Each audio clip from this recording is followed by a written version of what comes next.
Good morning, everyone. My name is Luke Redlon, and today I would like to introduce you to, or teach you a little bit more about therapeutic hypothermia in the post-cardiac arrest patient, where you've achieved ROSC, the return of spontaneous circulation, but not consciousness in your patient, for the preservation of neurological function. So, today I have with me Staff Sergeant Miller, there he is, Staff Sergeant Burke, and Staff Sergeant Beard.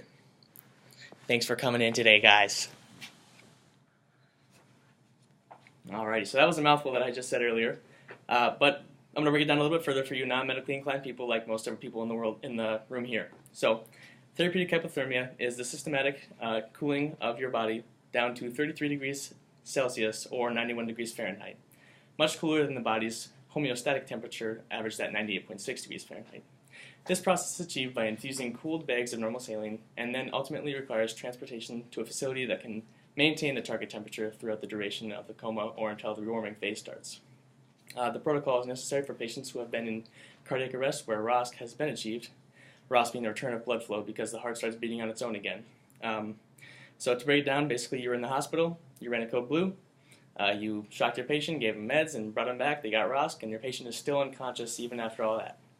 So you are going to use some therapeutic hypothermia to preserve their neurologic output and keep them alive. There are some concerns for this treatment. It includes some difficulties with electrolyte balances. So you have to get complete metabolic panels and basic metabolic panels around the clock and try to maintain your calcium, potassium, and magnesium levels at all times. So one of the questions people ask about this is, why would I want this treatment? What's the benefits? So let me tell you that there has been quite a few studies completed to show its incredible benefits. In short, I will say that after cardiac arrest, your heart is damaged and not equipped for the perfusion of your brain that consumes most of the oxygen and nutrients in your blood, and as well as it creates most of the waste needed to be cleared by your kidneys and liver with circulatory system. Your heart will not be capable of doing all of its tasks that it usually does when it has just been in cardiac arrest for so long. Because the heart is so weak during this period and is unable to properly perfuse, many patients suffer from neurologic deficits and even death in their comatose state post-cardiac arrest. In 2002, the therapeutic hypothermia team from the New England Journal of Medicine noted that there was a favorable neurological outcome in 57% of patients using targeted temperature control, while only 39% of normothermic or non-temperature controlled patients. The same team discovered a 55% mortality rate in normothermic patients post-cardiac arrest while the patient is still unconscious, as compared to a much lower mortality rate of only 34% in patients who were treated with therapeutic hypothermia. With little danger in this process, there is an enormous amount of gain. It has been taught as a protocol because to use any other method or no method at all is to rob a patient of an additional 21% chance at life and an 18% chance of good neurological outcome. It is imperative to start the process as soon as possible from the most benefit.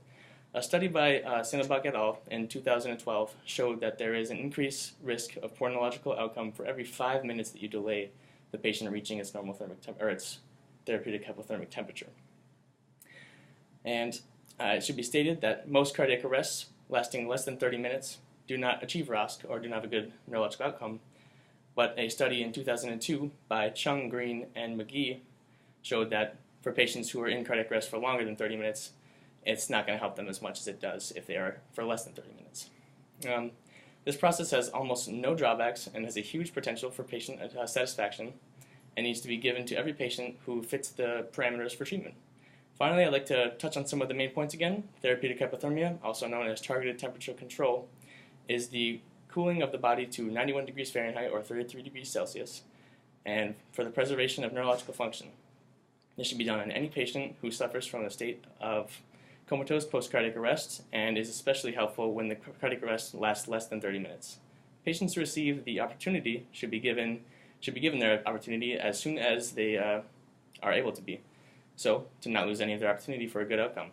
And it should be repeated that if the therapeutic hypothermia is used for the treatment in this patient type, the mortality rate in the patient drops substantially while the possibility of good neurological outcome increases greatly. This is a treatment that must be implemented wherever possible at all healthcare facilities all across the countries. Thanks for coming out, guys. You got any questions? No, thank you. Perfect. Alrighty, thank you.